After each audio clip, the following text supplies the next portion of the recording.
ትጸኑማላችሁ፣ በነቢያቱም እመኑ ነገሩም ይሰላላችኋል አለ የጌታ ሰው። በእግዚአብሔርም እመኑ በነቢያቱም እመኑ ይላል። ምን ትያለሽ? ነቢያት አምላክ ናቸው ማለት ነው። አሁን እኔ ደግሞ ምን እልሃለሁ መሰለህ፣ መጽሐፍ ቅዱስ ትክክለኛ መሆኑን አምነህበት ነው እንደ ምሳሌ ያመጣኸው። ላንቺ ነው ላንቺ ትክክል መጽሐፍ ቅዱስ ላንቺ። ኦኬ ሁለተኛ አልመለስከውም። አሁን መጽሐፍ ቅዱስ ላንቺ ትክክል ነው አይደለም? እኔ ምን እንደሆንኩኝ አላወከኝም። ሙስሊም ነኝ ወላ ሙርተዳ ነኝ ምን እንደሆንኩኝ አላወክም። ነጥረ ግን መጽሐፍ ቅዱስ እኔ መጽሐፍ ቅዱስን ግን እሺ፣ ለማንኛውም እሺ ቆይ። ስለዚህ አሁን በእግዚአብሔር እመኑ በነቢያቱም እመኑ ይላል። ነቢያት አምላክ ናቸው ማለት ነው በዚህ ግንዛቤ። አንቺ ራስሽ ቅድም መጣሽው ግንዛቤ። እኔ እኮ ወንድሜ ሁሱ እኔ ሃይማኖቴ ምን እንደሆነ አይ ከመጽሐፍ ቅዱስ እየመጣ ስለምትመልስልኝ እኮ ነው። እንደሱ ከሆነ እሺ፣ ክርስቲያን አይደለሽም? እኔ ሙርተድ ነኝ። ሙስሊም ነበርሽ? አዎ። እና ጥያቄዎች ስላሉኝ ይህ ጥያቄ ካልተመለሰልኝ እኔ ችግር ላይ ነኝ ማለት ነው። ሙርተድ ነሽ አይደል? እሺ፣ በጣም ጥሩ። ክርስቲያን ግን አይደለሽም አይደለ? አይደለሁም። ማይና ክርስቲያን አይደለም። በማን ልማልልህ? በማን ልማልልህ? አሁን ጥርጣሬን መልስልኝ ነው የምልህ ያለሁት ወንድሜ። እሺ በጣም ጥሩ። እሺ ለማንኛውም ፈዳክ ያ ረሱላላ ሩሂ ወይ ኡሚ ወአቡ የሚባለው ለአላህ ይሄ እንግዲህ ሩህ ማለት ለአላህ ምን ሊሰጠው ነው? እሺ ለመሐመድ ህይወት ከተሰጠ ለአላህ ለትልቁ ምን ሊሰጠው ነው? ይሄን መልስ እፈልጋለሁ። እሺ አርካኑ ሶላት ስንት ነች? ሙስሊም ስለነበርሽ እችን መልሽላቸው አንድ ጊዜ። አሁን ጥያቄን እኔ እኮ ስማ፣ ጥያቄን እኮ መልስልኝ ነው ያልኩ እንጂ የኔ እስልምና መሆኔና ክርስቲያን መሆኔ ሙርተድ መሆኔ ለአንተ ምንም አይጠቅመም። ግን ጥርጣሬ ላይ ስላለሁኝ መልስልኝ። ለመሐመድ ለረሱል እስላም ሩህ ከተሰጠ ለአላህ ለፈጣሪው ለሚባለው በእስልምና ምን ሊሰጠው ነው ነው? ከሩህ በላይ ደግሞ ምንም ነገር የለም እያልኩኝ ነው። እሺ እሺ፣ ክርስቲያን አንቺ ሙስሊም ነበርሽ። ሙርተድ ማለት እሺ ምን ማለት ነው አውቀሽ? ያ አላህ ሙርተድ ማለት ከሃይማኖት ከእስልምና የሸከከ ማለት ነው። እሺ ስለዚህ አንቺ ሙስሊም ነበርሽ ማለት ነው አይደለ? አሁን ከዚህ ጋር ጥያቄን ለምን አትመልስልኝም? አሁን ጥያቄ ነው እንጂ ስለኔ ሃይማኖት ምንም አንተ ጥያቄ መልስልኝና እኔ ሙምኪን እስልምና ልመለስ እችላለሁ። ጥያቄ መልስልኝና መልሱልን። እሺ አዳም ሙስሊም ነበርሽ ወይ? ጥያቄ ከመለስክልኝ ወደ እስልምና ይመለሳለሁ። አልጠየኩሽም ምን እንድትመለሽ አይደለም ጥያቄ። ሙስሊም ነበርሽ ወይ? አሁን ስለ አርካነ እስላም ምናምን ልጠይቀኝ ማንም የሚያውቀውን ማለት ነው። እኔ ከጎጉል ላይ ማምጥቼ እኮ ልነግርህ እችላለሁ። ለምንድን ነው የጅል ጥያቄ የምትጠይቁት? አልጠይቀውም። እሺ ሙስሊም ነበርሽ ወይ? ያ አዎ ነበርኩኝ። ሙስሊም ነበርሽ? እሺ ሶላት አልጀናዛ ይኸውልህ፣ እሺ አይደለሁም። በቃ እሺ ልበልህ። እሺ አይደለሁም ክርስቲያን ነኝ ልበልህ። እሺ ክርስቲያን ነኝ ልበልህ። እሺ ግን ጥያቄ እሺ ለምን ተዋሻለች? አያሻታል ቅድም በመጽሐፍ ቅዱስ ሲይዛት ሲመለስላት ጊዜ አይ ክርስቲያን አይደለሁም ማለች። ምንድን ነሽ? ሙርተድ ነኝ። እሺ ሙርተድ ከሆንሽ ስለ አርካኑ ሶላት ልጠይቀኝ ነው። አልጠይቅሽም። አርካኑ ሶላት ሶላት አልጀናዛ ስንት ነው ስላት በቃ ሙስሊም አይደለሁም ማለች። ማንኛውም ይሄ ነው። እንደዚህ እንትን እያላችሁ ማሊያ እየቀያየራችሁ አትምጡ። በጣም እንደምትፈሩን እያስረዳችሁን ነው።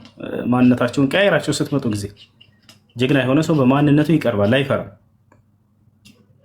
ይፈራቻል አይደል? ይሄ ነው። ለማንኛውም ነፍሴ ወይንም ሩሄ ፊዳ ትሆንለት የምለው ይሄ አምልኮ ነው ወይ አምልኮ አይደለም? ይፈራቻል አይደል? ለምሳሌ አንድ ሰው ለሀገሩ እኔ ነፍሴ ትሰዋላት ለእናት ሀገር ኢትዮጵያ ይላል ወታደር አይደል? ይሄ ሰውዬ ኢትዮጵያን እያመለካት ነው ወይ? አይደለም፣ በፍጹም። ይሄ አምልኮ ነው ያለሽ ማን ነው? በመጀመሪያ አሁን መናገር ትችላለሽ። አንድ ሰው እኔ ለሀገሬ ነፍሴ መስዋዕት ትሆንለት ሲል ጊዜ አምልኮ ነው ወይ? ይሄ ወታደር ኢትዮጵያን እያመለከ ነው ብለሽ ትረጃለሽ? መናገር ትችላለሽ። ሄሎ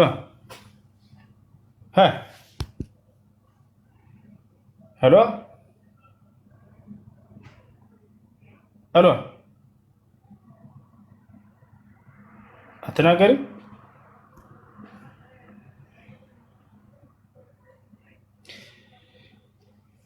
እሺ ጥያቄ አለ፣ ይቀጥል። ሊንዳ ሰላም አለይኩም። ወአለይኩም ሰላም ወራህመቱላሂ ወበረካቱ። ስለ ዘካተል ማል ትንሽ ነገር እንድትለን ነበርና ቪዲዮግራፊ በኢስላም እንዴት ይታያል? ዘካተል ማል ማለት የገንዘብ ዘካ ማለት ነው። አንድ ሰው የገንዘቡ የዘካ መጠን ላይ ሲደርስ ጊዜ ከዚያም አመት ሲሞላው የሚያወጣው የሆነ የሰደቃ አይነት ዘካተል አልማል ይባላል። የገንዘብ ዘካ ይባላል። የገንዘብ ዘካ የተደነገገው በወርቅና በብር ሂሳብ ነው። ነቢያችን ሰለላሁ ዐለይሂ ወሰለም እንደተናገሩት በወርቅ ከሆነ 85 ግራም እና ከዚያ በላይ የሚመጥን ገንዘብ ያለው ሰው፣ በብር ከሆነ ደግሞ 595 ግራም እና ከዚያ በላይ የሚመጥን ገንዘብ ያለው ሰው። በብር ቢሆን መልካም ነው፣ ብዙ ሰው እንዲያወጣ ለብዙ ድሃዎች ተደራሽ እንዲሆን የእሱ በር ይከፍታልና። ስለዚህ 595 እንዴ ይቅርታ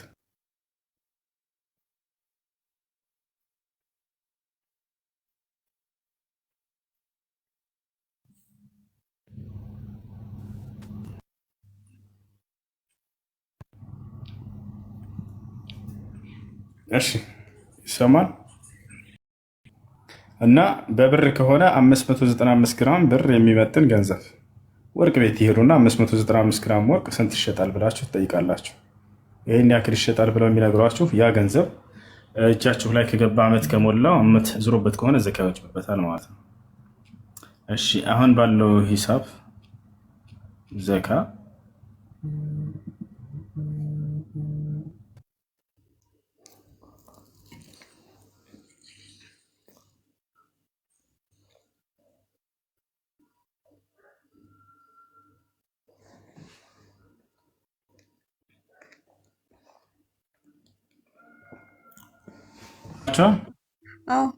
እና አሁን ባለው ሂሳብ ዘካተል ፊጥር 595 ግራም በ250 ባዙት 595 ሲባዛ 148750 ብር። ይሄ ገንዘብ እጅሽ ላይ ከገባና አመት ዞሮበት አመት ሞልቶት ከሆነ ዘካ ወጅቦበታል ማለት ነው። እሺ ስታወጪ ለ40 አካፍለሽ የሚመጣ ውጤት የዘካ ብር ነው።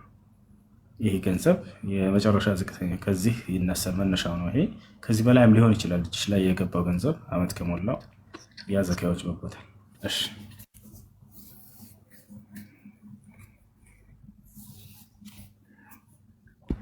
እሺ ይሰማል። ጫልቱ አቢቲ እሺ መቀጠል ትችላላችሁ። እሺ እኔ ልቀጥል።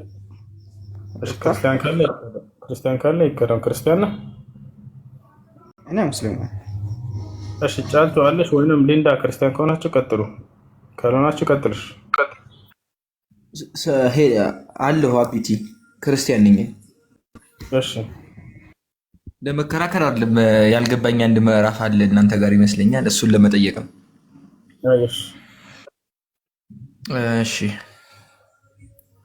ሳሂህ ቡካሪ መሰለኝ 18367 ላይ ያለው ባለው ቁጥር መሰረት ነው እንግዲህ የነገርኩ። እሱ አልገባኝም። ሳሂህ ቡካሪ 18367 ሱሂል ቡኻሪ ቁጥር ስንት ነው?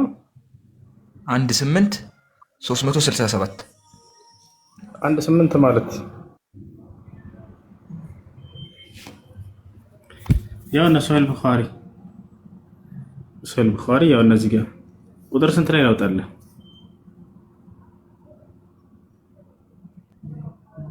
አ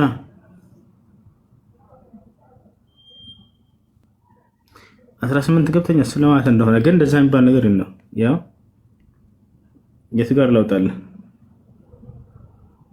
አንድ 18 367 ነው የሚለው 18 እዚህ ጋር 18 ካለ በኋላ ያለው ሐዲሱ ያው 1000 ምናምን ቁጥር ላይ ነው ያለው። 367 ይልም። እሺ 367 ላይ ላውጣልህ። 367 ሐዲስ እዚህ ጋር ነው ያለው። ግን 18 ላይ 18 ላይ አይደለም ያለው። 368 ነው ያልከው? 367 367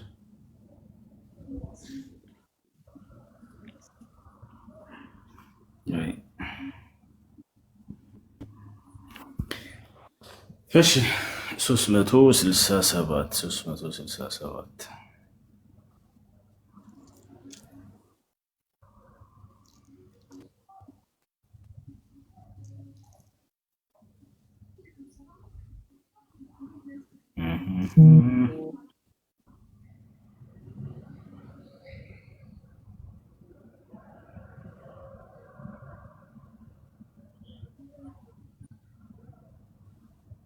ماشي. حدثنا قتيبة بن سعيد قال حدثنا الليث عن ابن شهاب عن عبيد الله بن عبد الله بن عتبة عن أبي سعيد الخدري أنه قال نهى رسول الله صلى الله عليه وسلم عن اشتمال الصماء وأن يحتبئ الرجل في ثوب واحد ليس على فرجه منه شيء. وزي كيف عندنا؟ القبين. እሺ نهى رسول الله صلى الله عليه وسلم يا الله ملك تنياس النبي صلى الله عليه وسلم كالكلام أن يحتبئ الرجل في ثوب واحد. ምንድነው የሚለው በአማርኛ ተርጉማን በብልይ ከቻልክ እኔ ጋር በአማርኛ ስላለ እናንተ ጋር እንድሰማው። ኦኬ አንድ ሰው በአንድ ልብስ መጠቅለሉ ነው ليس على فرجه منه شيء በብልቱ ላይ ምንም ጋር ሌላ የሚለው ወይ ደግሞ ምዕራፉ ተሳስቼ ይሆናል። እሺ ካንተ ጋር ያለው ምንድነው? እሺ እኔ ጋር ያለው ልንገርህ፣ ምናልባት ተሳስቼ ሊሆን ይችላል ቁጥሩ። መሐመድ በአንድ ወቅት በካይባር የሚገኙ ጎሳዎችን በድንገት ወረረ። እንደሱ የሚል የለም እዚህ ጋር የሚናገረው ሁሉንም ወንዶች አዳምጠኝ፣ ወንዶችን ከገደሉ በኋላ ሴቶችንና ህፃናትን ምርኮ ወስደው ለዝሙት ባርነት እንዲጠቀሙ ፈቀዱላቸው። ራሳቸው መሐመድ ሶፊያ ቢንት ሁያ የተባለችን ምርኮኛ ሴት ቆንጆ ስለነበረች ለራሳቸው ወስደው መሐመድ የሶፊያን ባሏን፣ አባቷን፣ ወንድሞቿን በትዕዛዝ አስገደሉ። በኋላም የዛን ዕለት በግዳጅ አስፈጽመው ክፈተውና ሐዲሱን አሳየን። እንደሱ ቢል የለም እዚህ ጋር ያመጣው ቁጥር ላይ ጽፌን ያስኩትን እኮ የቱ ጋር በቪዲዮ ክፈተው። እሺ ችግር የለም እና ሐዲሱን ማሳየት ትችላለህ። ቆላ ሳይ ጽፌን ያስኩት ቴክስት ላይ ጽፌን ያስኩት ማሳየት ይችላል። እሺ በአማርኛ ነው የጻፍከው አይደለ? ሐዲስ አይደለም። በአማርኛ ነው የጻፍኩት ተተርጉሞ ነው ማለት ነው። የለም እንደሱ የሚል የለም ወገናችን። የሰጠኸኝ ቁጥር ላይ ተመለከትኩኝ። እንደሱ የሚል የለም በፍጹም። እኔ መቼም የሌለውን አላወራም። እንግዲህ ሰጠኸኝ እኮ ቁጥሩን ሰጠኸኝ። ያው እንደሱ የሚል ጨረሻ ያወራም እዚህ ጋር። እሺ ቆይ እሺ ቁጥሩን ተሳስቼ ሊሆን ይችላል። እንደዚህ የሚል ግን አለ። አሳየን። እንደሱ የሚል ህፃናቶችን፣ ሴቶችን እንደውም አትግደሉ የሚል ነው ያለው። ላሳየህ እኔ አለ። እኔ እሱ አይመለከተኝም። ግን እኔ እየጠየቅኩ ያለሁት ይሄን መልስልኝ ነው እንጂ ሌላ አይደለም። ስለ አልገባኝም ምዕራፉ። እንደሱ የሚል የለም። የኸይበር ጦርነት ጊዜ ተካሂዶ ነበር። ኸይበር ጦርነት እሱን ላስረዳ። በነብዩ ሰለላሁ ዐለይሂ ወሰለም እና በአይሁዶች መካከል የተከሰተ ጦርነት ነበር። በዚህ ጦርነት ጊዜ ራሱን እኩል አስረዳ። በቃ የአይሁዶች ዋና የሶፊያ ብንት ሁየይ የምትባለው ቅድም የጠቀስካት የእሷ አባት ሁየይ ብኑ አኽጦብ ይባላል። ገብተዋል። ይህ የአይሁዶች ዋና አለቃ መሪ ነበር በመዲና ላይ። ምን አለ ይሄ ሰውዬ? ለኡቃቲለነሁ ሐተል መውት አለ። ሙሐመድን እስከ ሞት የፍጻሜ ድረስ እፋለመዋለሁ፣ እዋጋዋለሁ አለ። ምን አለ? እዋጋዋለሁ፣ እፋለመዋለሁ አለ። አየህ አይደለ? ጦርነቱ ከእርሱ መጣ። በዚህ ጊዜ ነብያችን ሰለላሁ ዐለይሂ ወሰለም ከራሳቸው መከላከል አለባቸው። ከዚያ ጦርነቱ ተካሄደ። ድል አደረጉ። ነብዩ ሰለላሁ ዐለይሂ ወሰለም አሸንፏቸው። ይሄ ነው። ከዚያ በኋላ ማን ተማረከች? ሶፊያ ብንት ሁየይ ተማረከች። እሷ ቅድም የጠቀስካ ማለት ነው። የዚህ የአይሁዱ አለቃ ልጅ ነበረች። አይሁድ ነች። በጣም አዋቂ ነው። አይሁዶች አለቃ ነው። ተሸነፈ። ሶፊያ ብንት ሁየይ በተማረከች ጊዜ ነቢያችን ሰለላሁ ዐለይሂ ወሰለም ጋር መጣች። እርሳቸው እጅ ገባች። በዚህ ጊዜ ነቢያችን ሰለላሁ ዐለይሂ ወሰለም አስመረጧት። ኢኽታሪ አሏት፣ ምረጪ አሏት። ኢን እኽተርቲ ልየሁድያ አልሐቅቱኪ ቢአህሊኪ ወኢን እኽተርቲ ልእስላም አምሰክቱኪ ሊነፍሲ አሏት። አይ አይሁድነትን ነው የምመርጠው ካልሽ ወደ ቤትሽ በሰላም እለቅሻለሁ፣ ትሄጃለሽ አሏት። ገብቶሃል አይደለ? አይ እስልምናን እቀበላለሁኝ ካልሽ ደግሞ ፈቃድሽ ከሆነ አገባሻለሁ አሏት። አነ ሀወይቱ ልእስላም ቀብለ አን ትድዑን ያ ረሱለላህ ብላ መለሰች። እርስዎ ወደ እስልምና ሳይጋብዙኝ ሳይጠሩኝ በፊት እኔ እስልምናን መቀበል ፈልጌ ነበር አለች። የሚገርማቸው እሷ ቀድማ ስለ እርሳቸው ነብይነት አባቷና አጎቷ ሲያወሩ ሰምታ ነበረ። አይሁዲዎች መዲና ላይ እንዴት ሊመጡ ቻሉ የሚለውን ከመጀመሪያ ልንገራቸው ታሪኩን።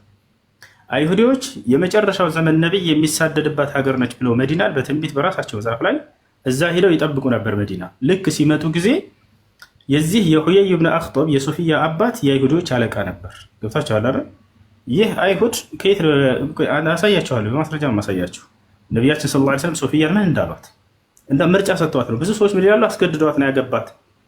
እንደዛ ምን ሰምታ ሊሆን ይችላል አይደል? አስገድዶ እሷን እንትን አላት አገባት ምናምን። ላ ወላሂ ምርጫ ነው የሰጧት፣ እንዳስመረጧት። እንዳውም ከመጀመሪያ ላሳያችሁ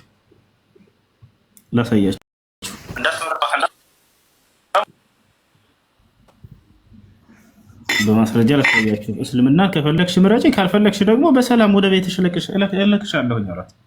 አይ እኔ እስልምናን እመርጣለሁ በራሴ አለች። እዛ በኋላ ነብዩ ሰለላሁ ዐለይሂ ወሰለም አገቧት። ኑ ላሳያችሁ። ያና ተመልከቱ፣ እዚህ ጋር እናገኘዋለን ታሪኩን። ያው ስለ ሶፊያ የሚናገር ነው። ዘዋጅ ነብዩ ሰለላሁ ዐለይሂ ወሰለም ምን ሶፊያ ያ ልምሐ عن ሰብይ ሶፊያ ቢንት ሁየይ፣ ስለ ሶፊያ ቢንት ሁየይ የሚናገር ነው። ነብያችን ሰለላሁ ዐለይሂ ወሰለም አሁን እንዳስመረጧት ማስረጃውን ላሳያችሁ። ያው ልጆች ይታያቸዋል። አረበኛ የምትችሉ ልጆች ወደ አማርኛ መቀየርላቸዋለሁ በትክክል ከቀየረው